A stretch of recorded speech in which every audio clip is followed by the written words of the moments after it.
everyone, welcome to my studio and welcome to day 18 of NaNoJouMo 2021. Let's see, so today the prompt is shapes, and I am to a page in my journal that has this fun recycled paper in it. All of my journal is made with recycled paper, and this one actually has holes in it. And so I am going to do mixed media because it's fun to play with the holes on the paper. That's why I added these pages into my journal, is because it's just kind of challenging to have something different like this to work with. So the other side of this page is actually this one. So on this page, I don't know if you can see it, I stitched a heart around there over the hole on this side, and then on this side you can see the holes there and just how it's cut out on the edge. Is really cool and fun. So I'm going to do mixed media for this page and for tomorrow's page, and the prompt is shapes.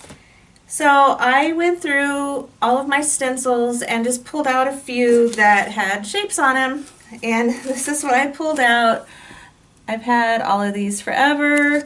They're all nice and used. This is another example. I had mentioned this whenever I did, whenever I did a different page, and I was talking about how for the brick page on here on Urban, I mentioned how I cut along the edge of the stencil, so that I cut it off so that I don't have a straight edge. So this is just another one of those that I had done that. So normally it's got a straight edge around all four corners, and I cut off the straight side because I like whenever I spray with a color spray, or if I'm scraping, let's see, like not matte medium. If I'm scraping modeling paste or some heavy body paint through there, I like not having that go over and ending with a straight edge. So with this way, which cutting that off, I can spray on it and it just kind of naturally flows into the rest of the page. It doesn't have that harsh edge. So that's just another one of the stencils that I did that with. So this is diamonds, and then I've got this one here that just has just all sorts of different shapes on it. I'm not exactly sure which ones I'm going to use. I thought that I might use just like a bit of maybe, I don't know, three different ones, maybe 4 of the different shapes on here. Then again, I was like, well, this has circles in it, so maybe I should just do circles. But I think I'm going to mix it up because it's shapes, and when I think of shapes, it's more than one type of a shape. So I think I'm going to use at least 3 different shapes on here. So let's see, I have no idea what colors I'm going to use. I went into my drawer that I have where I save all of the deli paper that I use. So anytime that I do a mixed media project, I always put a piece of deli paper down on my work area, and I let all of the excess paint drip off on that. If I have some that I've used on a stencil, I'll lay the stencil on there and I'll rub the paint off onto the stencil. Just things like that. It's just ways for me to get the most use out of all of the product that I have. I don't like wasting paint at all, and so putting deli paper down is a way to just reuse that into another thing.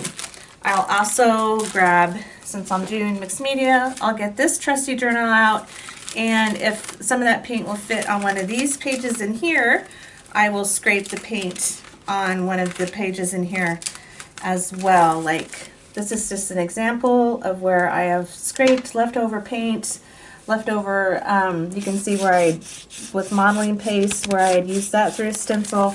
This is where all the leftovers go and then eventually get turned into pages like that.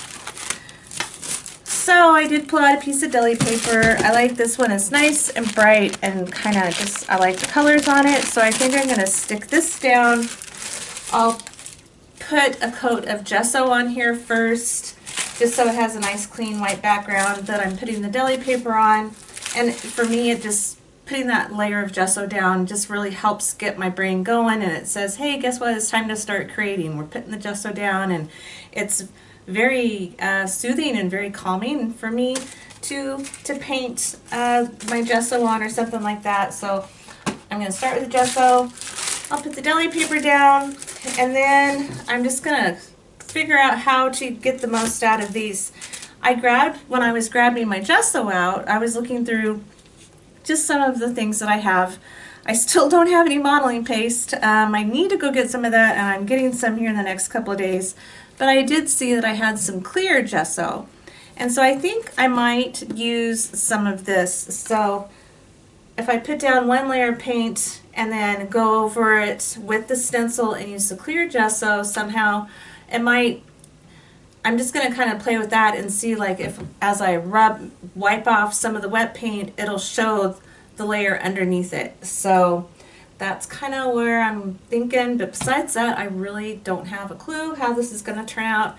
I'm excited to get started with this one and see what happens. It's always fun to just see how it progresses and progresses and progresses, and whenever it just kind of says, that's it, I don't want any more layers on me, that's whenever I stop. So yeah, I hope you're having a good time with NaNoJouMo. It's the 18th. I can't believe it. Things are picking up and getting kind of busy here. Got a lot going on. I've got a lot going on, so might have some special company here the next couple of days, and we'll just see how things go. So I hope you're well. I hope you're enjoying NaNoJouMo, and let's get started with today's page.